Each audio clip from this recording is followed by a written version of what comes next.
What's up with it? YouTube back at it, like a YouTube addict. Hey, I got another story I'm gonna tell. Let me get my shout out. Shout out to Stephen A. Smith, First Take, Kev Mack videos, Let's Live Life, and we're back.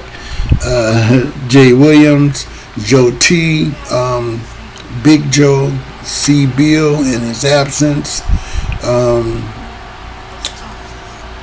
Charlie Global, 16 to Life, Big Blue Rags, Cartoon One, Stay Out the Way Trey, Real Kim's TV, 89 on Up, what's the name again? Inglewood Legends channel, and I think I named them all. Even though I know there's some more that I listen to, but I can't remember at this second. But let's get on into this video. So I was watching a show recently about, watching one of those BMF shows. Excuse me, and I don't know, because I'm one of these type. I know it a new episode comes out every Friday. I would rather wait until I got 3 or 4 that I can watch in a row before I just go and look at one and have to wait a whole another week. I'm good. I mess around and let a month go by, and then just watch them all 4. And by the time I get back on there, there's more to watch. That's just me. Or by the time I get done, rather, it'll be more episodes that accumulated, and I'll be ready to rock and roll and enjoy the moment. But anyway, so this one, I believe it was a couple weeks ago, could have been 3 weeks, and I heard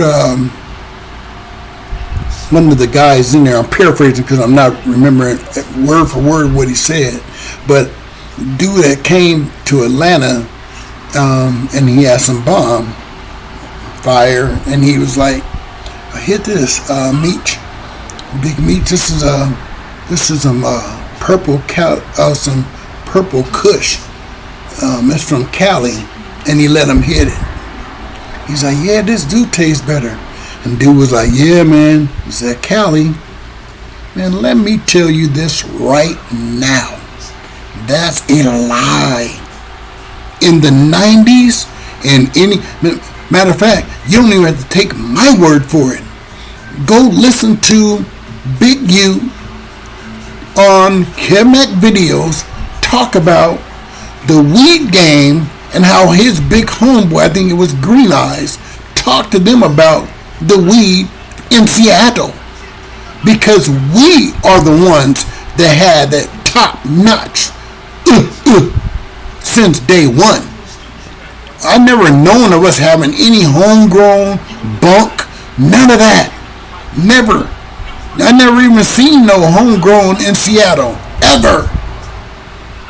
Them cats can't say that, and they know the truth.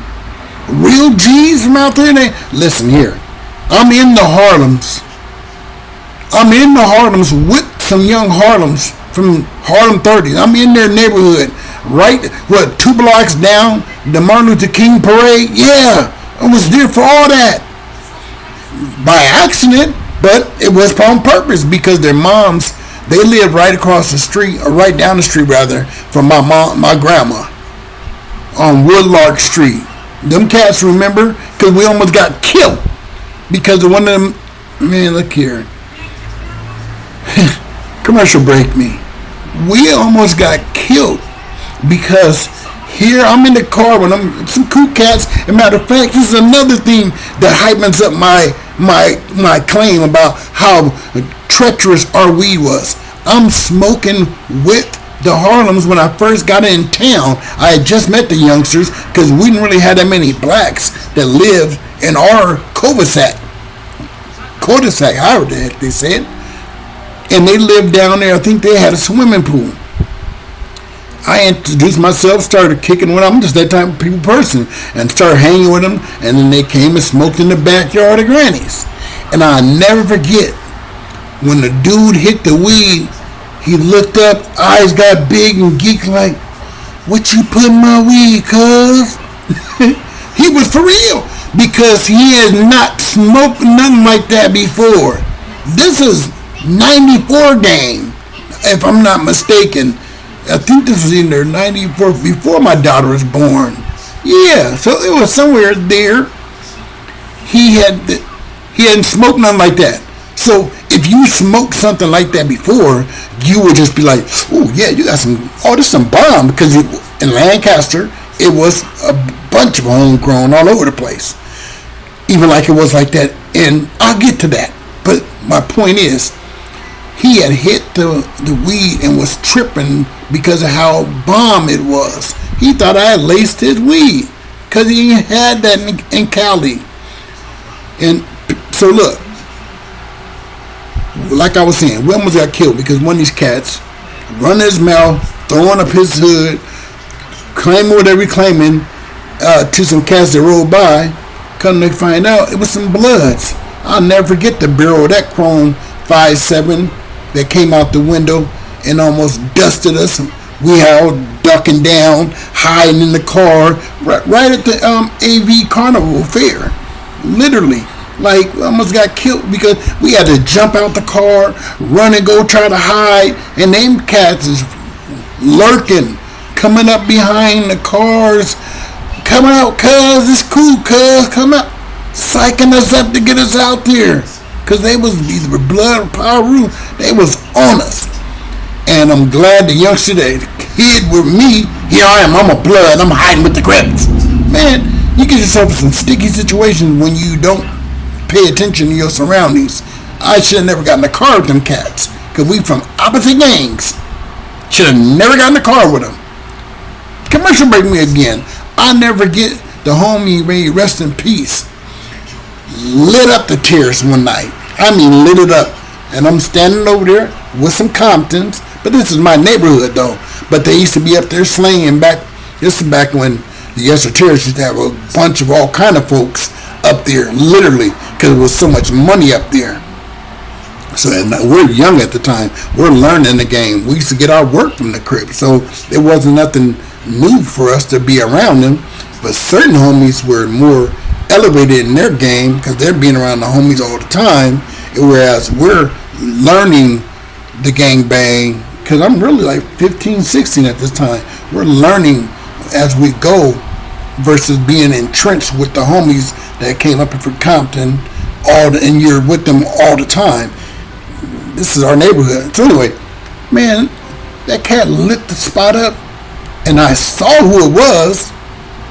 You know, before we broke, I had a chance to glean and see who it was getting off. Of course, I'm not saying nothing to none of them guys. We all get up there by BG Boo's house because that was kind of like the pit stop area, and some of them kind of knew moms, so they scattered on in the doors, and I went back out, and I just end up talking with the homie later. May he rest in peace. I ain't gonna put his name out there. And I was like, "Blood, why'd you get off on us like that?" He's like, "That was you over there?" He said, "You shouldn't have been hanging with the Crips." I had to do the walk of shame. What can I say? He was right. If you're banging from this set, I don't care if it's your cousin or uncle, you don't got no business hanging out with the opposite side, especially in the 80s and 90s when gangbanging was at its all-time high, nothing watered down, real deal killing going on. Same situation happened when I was in Lancaster, but again, I'm not trying to play peacemaker, but I'm just being a nice, cool guy in town, because you got to understand, Lancaster wasn't gang it is now. Man, I couldn't believe it. When I was telling friends of mine back in 1990 when I first moved back, so not moved back like I lived there, but I've been going to Lancaster all my life since I was 2. It's just been going on since I was a little kid. My mom got me in the sink at my grandma's house, giving me a bath. That's how long I've been going to Lancaster. It's literally that long. There wasn't no gangs like that when I was a kid. even when I moved back out there in the 90s, there wasn't no gangs really that entrenched that thick. They were, but it was watered down compared to Seattle's gangbanging. Our gangbangers weren't treacherous in Lancaster, and they're in California. Real deal. But, man, look here. It's changed a lot. So I'm thinking as I'm going to this place with them to go and have a good time and go to the carnival with these youngsters, because I'm not on the banging tip where I'm tripping and all that. It was just, man, I'm in Cali, I'm chilling. Just what I used to do when I want to get away from Seattle, or if I got warrants. I just go to Granny's, chill out, smoke on some bomb. Back then, you could put the weed in your pockets and get on the airplane. I have it in my sock, zips in each sock. I remember one time, I think I went down there with a quarter pound, one in each sock, one in each pocket, and got on the airplane. Literally. That's how it was back then. There wasn't no screen detector and all this extra stuff they do now. None of that. Would put your things in the case and all. None of that. You just get on there what you got and keep it moving. So I go down there and I'm bombed up, getting geeked out for as long as I need to get geeked out, because I didn't want to smoke no stems, and no tree, no seeds, none of that. Because I had been down there, like I said, in the 90s, and I used to have to buy it, get it from my aunties and my homeboys, and they used to have pounds of that stuff. And I was like, man, this is sick. So anyway, we get back to the story. When I smoke with the youngster, he's tripping off of this, and I'm like, no, homeboy, this is weed from Seattle. Showed him the the baggie with the green weed and all that, so he can see this is just how our weed is. It might be crystallized and all that, partner, but this ain't got nothing added to it. This is just how our weed is in Seattle. So, long story short, like I said, we went to the carnival, because I just met these cats at this time. Went to the little carnival, and then it was time for me to go back home. And I was like, see if I can get a ride with their moms, because she was going back down to L.A. And I was going to get on the plane. Not the plane. No, I was going to catch a bus from there. This ticket I got, that's another story. But the ticket I got, I would leave out of L.A. to get on the joint, the bus. So I need to get a ride down there with their moms. So I get to ride down there with their moms, and we're just sitting in their neighborhood. I never get some bloods that came past. They had said something about the dude. He from around across the tracks, and so I knew what that meant. And he was mad dogging them. They just was looking, and we just sitting out there standing, talking, and before I mention anything about the weed, check this out. We're standing out there, and one of the cats said, "Hey, homie, you from 60s?" I looked at him, I'm like, nah, why you say that? Because I'm thrown off. I'm not knowing what does he get that makes me think I'm from 60s. I'm hanging out here in the Harlems with all these Harlem Crips. It wasn't a bunch of them. It was me and them four, and then they homeboys coming up from here and there. And that's when another cat that came up. I'm like, hey, from 60s? I'm not knowing. And I'm like, nah, why would you say that? I'm really caught off, but I'm not finna alarm them. There's no blood to get pack racked. No. I'm like, well, why you say that? He's like, because of your hat. I was like, oh, homie, I'm from Seattle. He's like, oh, well, that's what the 60s wear. Never wore a Mariners hat from that day forward. I was beyond pissed off. No disrespect. As you can see, one of the first people I get shout out to is Kev Mack, because that's what got me to doing this. Is because of me seeing him do it. He was banging, and he was a cat that's giving out the history of how it was. And I loved and enjoyed what he was doing, and figured I could do something like that from my town, Seattle.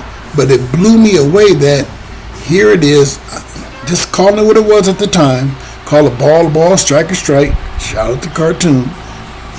And look here, man. I was, at that time, from Peru. What do I look like having a hat on that associates itself with the opposite gang? And I couldn't believe it that here it is, my Seattle Mariners hat that I wore proudly before is tarnished or tainted in a way where my city is known as a hat for a gang. I couldn't believe it. Never wore it again. And it's sad, but it's reality. I didn't know that the Mariners hat got taken over by a completely different city, state, if you will. It's just a trip. So I didn't know.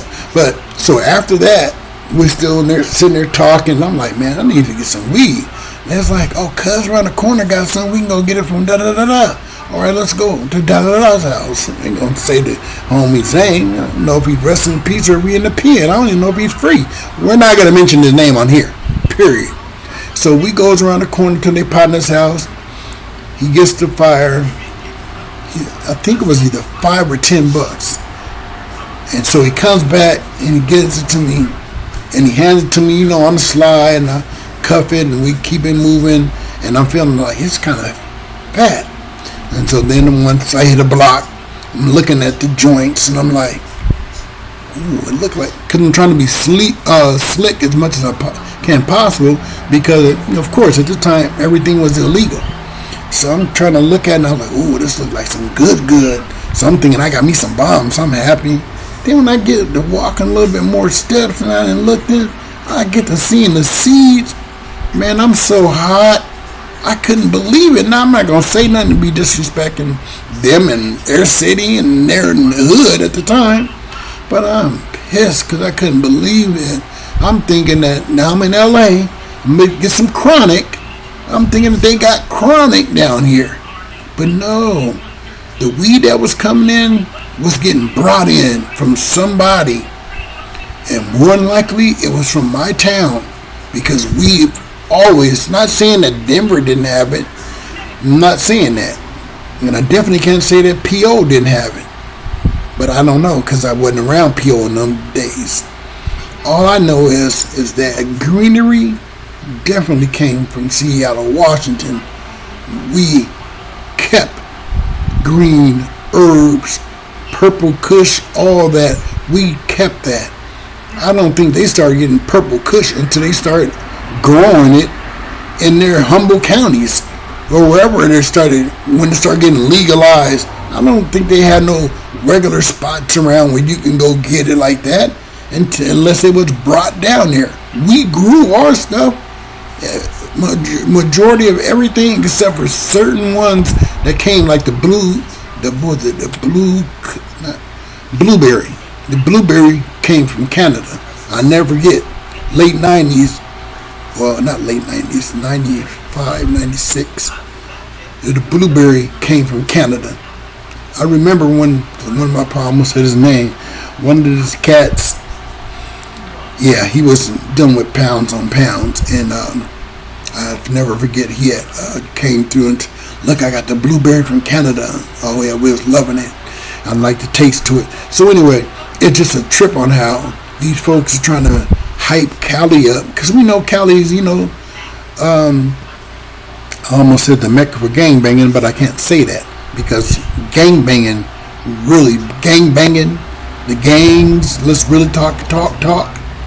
That was Chicago, man. Yeah, I mean, people tend to forget what Chicago started in terms of gangbanging.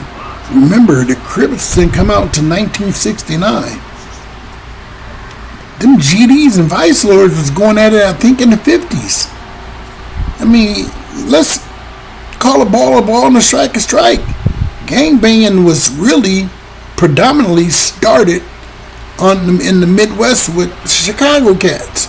Because, New York, it was different. In New York, it was just, I believe, neighborhoods, cliques, and all that. I don't think they ever considered their streets gangs until later on in life like it is now. So, not taking anything against LA, they still turned out a lot of different cities and states, and for what folks is representing what they represent. But at the beginning, man, they didn't have it like that when it comes to weed. They didn't, and they know it. Any of they G's, big homies can tell you, like, what's the name said, Big U. They didn't have it like that. He didn't say that, but he made it clear. One of his homeboys was telling him, Green Eyes, I believe, man, You want to get into this green business? This is where it's at. That green, and he had been coming up to Seattle, and he got hooked in on some of the homies up here. Sure, I know him because I know all the big shots up here. Because Seattle wasn't that big, and but nevertheless, we were supplying different states. I got a partner that was the Lou got a lot of theirs from us. Other places, let me shut up because I'll say too much. Different cities and states got their greenery from Seattle, Washington. Period. And you talk to some people that can keep it real and be honest, because we're a small city and they don't want to give us our props. You talk with some real ones, they'll tell you the truth. This is where it came from, in Seattle, Washington, because they had it in large sums of it. For real. Plenty of people that I knew that was growing it up here. That's why I heard the Purple Kush. I'm sitting there in my back of my head. I ain't gonna say your name, bro, because he was a big figure off of the east side. I'll just say that, not say what part of Seattle, but us Seattleites know who I'm talking. He was one of the main cats that was famous for having a Purple Kush, and he grew it, and we knew it. We're talking when it wasn't legal. I'm talking about since the 80s. Like, man, I'm talking about from my era. I'm not talking about my mom's and pops' era. Because my mom smoked weed. My uncles, some of them did. And when they were smoking, I'll never forget, I'm in the commercial break me. I'm in the back seat of the car, my uncle's car. He may not remember this. No, he doesn't, because me and him talked about this. Him and Mama, because I'll never forget him telling the story about when my mom had passed away, how they used to ride the lake and smoke weed together and drink Hennessy. Came out to be one of my favorite drinks. Didn't even know Mama was on that. Hey, it is what it is. Look here, man. I'm in the back seat for whatever reason. The house is right there. Maybe we're getting dropped off, me and Mama, but the house is right there. 33rd and Pine, right in front of Gates. Right in front of my cousin's house, and we live next door. And they are smoking joints in this Bombay. And I'm in the back seat not knowing it, but I'm getting the contact. And I'm sitting there just chilling. Little kid. But it wasn't no stinky smell, no seeds burning with that weird smell, none of that. Because they didn't have seeds like that, man. Nah. So you got to tighten up, BMF. You want to put out the real, man. Don't be trying to put things out there just because, Cali's known for this now. They wasn't known back then when you're talking the early 90s when you was popping, when you had just got started, or not just got started, when you started elevating and you were making it happen. That's when y'all was making it happen, but they wasn't having no goddamn Purple Kush coming out. My bad. Maybe somebody lied to you. That's what it was. Maybe partner came and told you, which he probably could have gotten some, but to be saying pounds, that's a lie. They didn't have that unless they had purchased it from another state. More likely my state. I just had to let that one out, man. That had me so... It's a trip because I have things in here that I had planned on talking about before about, just how much we started this weed thing and got it really popping all over the place. But it's like when you hear these other stories and this riffraff and this foolishness about who this and who that and who started and where they got it from, man, come on, man. They did not have no goddamn weed or no bomb Purple Kush for sale. Large quantities like that. Like you just go pull up to the weed man and I want to put in an order for 12 pounds. Are you serious? No. Because they had to cop it from cats like us to get it down there. I know because I was a cat that took it down there. I'll never forget, like I said in my last video, may the homie rest in peace, and I'm not going to put his name out there.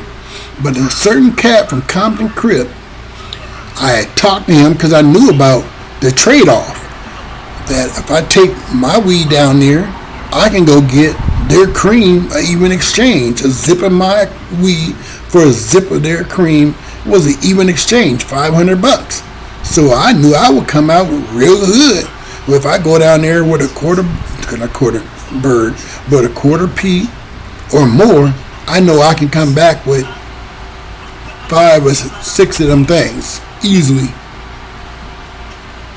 He told me, wait a minute, cuz, let me talk to my homie, see if I can work out. So he talked with a couple of his homeboys from his neighborhood. No one was into wanting to make that move right then. But he said, I do have another homeboy that he just got large money.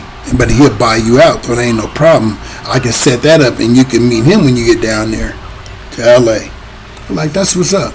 So he hits me back and he's like, say D, I ain't gonna be able to get that for you because I'm buying work from him up here in the States. And I'm jugging doing what I do in the town, but I'm buying it. You know, you buy it from whoever back then, as long as it ain't no big old beef, and it wasn't with me and him and his peoples. You know, I'd be flamed up from time, and this little brother used to be eyeballing me, and I'd just be looking, laughing to myself like, man, if your brother's not tripping, how dare you even try to look like you're mad at what I got on, partner? I mean, come on now. You don't want to get out this car because we ain't finna shoot in this broad daylight, and I'm good with these things, literally.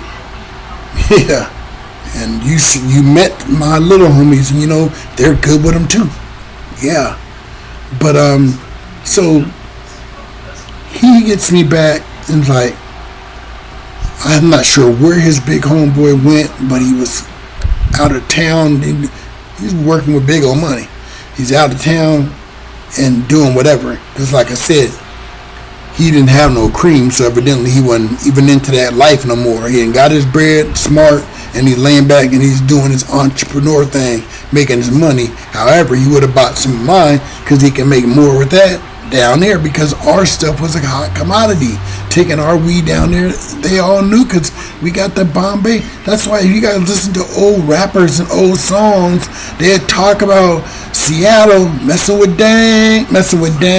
And they mention us because they had to find out that, yeah, these cats, this is where it's coming from. It's Seattle.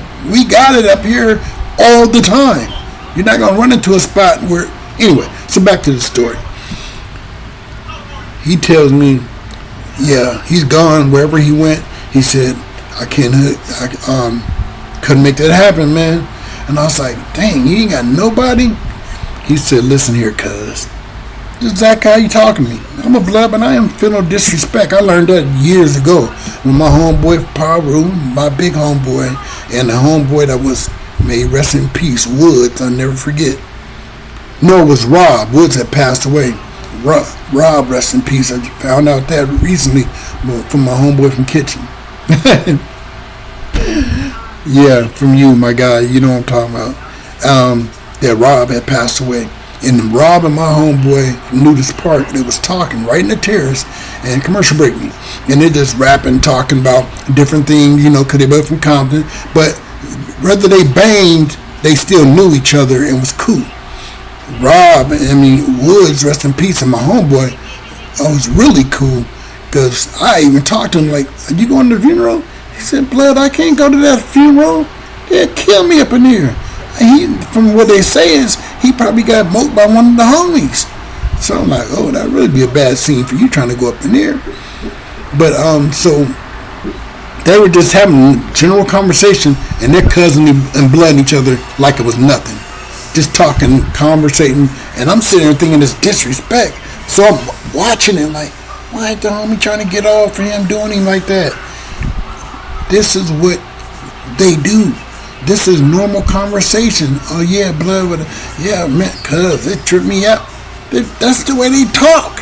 It's not no disrespect when you're talking amongst men and we're communicating. This is how you talk. This is how I'm talking. I'm not calling you the S word and you ain't calling me the C word. We know what all this is good. So those that bang know what I'm talking about. I ain't finna diss the homies and I ain't finna diss the Crips. But this is just how it goes down. So when he's saying it to me, I learned early. He's not disrespecting me. This is how he talk. He's like, let me tell you like this here, cuz if I was to try to hook you up with any of my other homeboys, you're not gonna make it back here, cuz. Like, what? He's like, yeah. And I got everything that he was saying with that sentence. They gonna rob you, smoke you, and leave you there. It's just that simple. And I respected that cat for that forever for that. And it's a trip that I say that because I don't know how long after that he came and picked me up, and I was getting some work from him. Excuse me. And we get to I'm getting some work from him, and we get to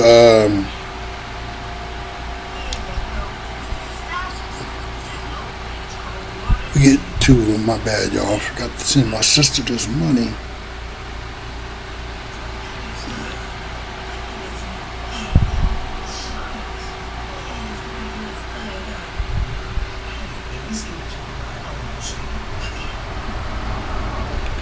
Oh, my bad.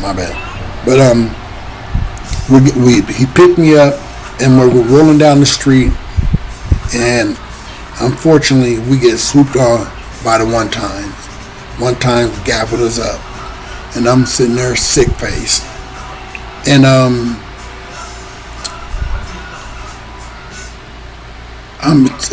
really like spooked in a way because I'm like, dang, I know he got the work in here. Not only do he have work in here, he got a strap in there. And I'm like, what, are you for real? He's like, they ain't gonna find nothing, cuz, don't worry about it. So they come, pull us over. It's like a Datsun B210. Commercial break me. Man, listen here. One of the homies told me how he used to sit in a cut in a vehicle just like that we were in, and seeing when he could catch the homie slipping around the corner on 22nd and Jefferson. He was a cold killer. The homie told me about him back home in the pad. Like, yeah, he didn't let it go. He didn't hit some homies. He was a killer. So he was known for putting in work. And so when he's telling me all this about the strap, I learned this way after. It wasn't like I'm just riding around with this cat. I'm knowing that he's a killer. It's just a trip that I learned a lot of this later about him. Like, he was really a shooter. And so he told me they ain't gonna find nothing, and I'm tripping, wondering like, this little beat up car under bucket Datsun B2 supposed to be like that. When you're making money, you're not supposed to be looking pretty. And I'm sitting to myself like, man, is he for real? And they gonna wear this little joint out and find everything. This is all in my mind. So we get out, we assume position, we know what they're about to do is spread us ego and try to go through our nuts and all this extra stuff. And they run our names, my name come clear, and they go through the car, like he said, didn't find nothing. He told me the pistol's in there and the work, but they ain't gonna find nothing. Man, they runs his name for whatever reason. He had a warrant, forget what his warrant was for, but he had a warrant. Now, he was just about to get the bread from me. Mind you, if you're wise, you don't run around with a gang of bread on you, because they find anything, or sometimes they don't have to find nothing. They're going to confiscate your money, period. And when they found out that he had a warrant, he's like yelling over the car, "Cuz, come bail me out." He runs his digits, his info, his name, because I didn't know his full, I almost said his name, I ain't going to do that. He runs his info to me, and I'm like, I got you. So I run down there. I beat the police there to the county, because they got to take him to the precinct, and then they have to take him down here. So I had to wait a little bit, probably like an hour and a half. I had to wait. But by the time he got there, I had already had the bail money ready. Posted his bond, and he was out. Met him a little later, and we took care of business, and it is what it is. It just it's a trip how life is, man. And I'll say this, and I'm gonna kind of dive into this a little bit more. I might not want to bring up this at all, but it's a trip that he ended up losing his life under the circumstances, how closely related the situation was, and the relationship we kind of had built, and he saved my life. And I might talk about it. I'm going to tap in with somebody else that I know that's really close to the situation and get their opinion on it, because I wouldn't want to do that without getting that person's blessing, if you will. We're not saying this person is someone over me and I need to, pay homage and all that. It's a respect thing. And it would kind of blow you away if you knew the fullness of this story. But I don't feel at ease to just relinquish the fullness of the story without getting someone else's okay. And I don't even know if his bro is still locked or not. I might not want to talk about it without even hearing from him as well. So who knows? But it's just a trip, man. I really tripped when he passed. I thought about this often, and it blows me away. Like, here it is that this man potentially saved my life, because I'm a blood. He could have let me go down there, and none of my homies probably wouldn't have known, because I wasn't telling them all my business. They all knew I was going back and forth to Cal often. They knew that. My granny lived down there. But they didn't know I was making business moves down there. None of them. I never told no one the moves that I was making down there. Why would I tell them I'm going down there with a zip of our weed and I can go get a zip of their cream, which is $500 at the time down there, and we're paying $800 or $900 up here in the town, sometimes $1,000. You can get it cheaper if you buy more.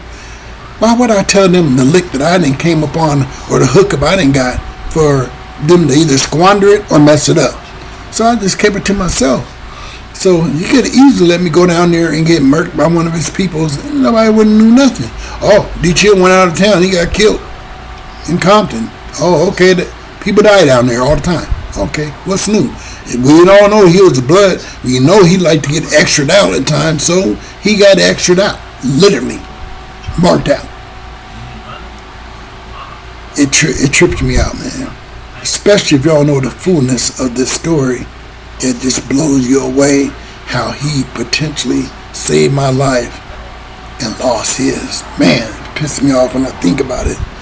But this is a sick life. This is a sick lifestyle. So y'all got to be careful what you're doing. I'm going to be doing more in-depth conversations about more things that's more important, which is our lives, getting our lives together, getting off of doing all the stuff that we thought was cool, slick, talk fast, all that, move fast. Yeah, I need to be doing more talking about what's going to uplift you and bring you up out of this, versus just telling stories of what I did, how I lived, and how I gangbang, or how this person did. Yeah, and some of them stories are cool and fun, which I'm going to still tell those. But the meat of my message should be trying to help save you, or you, or you, or you. That should be the meat of my message. And that's what I need to get back to, is help getting back on what I was put here to do. I lived the life that I lived for a reason, and I need to help others get up out of living that life and understand why it's so important that we find out the full truth behind everything that we're studying and learning. With that being said, I'm not here to fuss, definitely not here to cuss, and I'm done with the busting. All I want to do is have an open, honest discussion. So if you don't agree with it, get in the comment. Let's chat about it. We don't need to be doing no woofing back and forth, which I ain't gonna do anyway. Never been an internet banger. Let's conversate. Let's communicate. And also, if you could, like, share, comment, subscribe, and all that good stuff. But like I said, this is D-Chill at D-Chill the Discussions, And I'm out, y'all.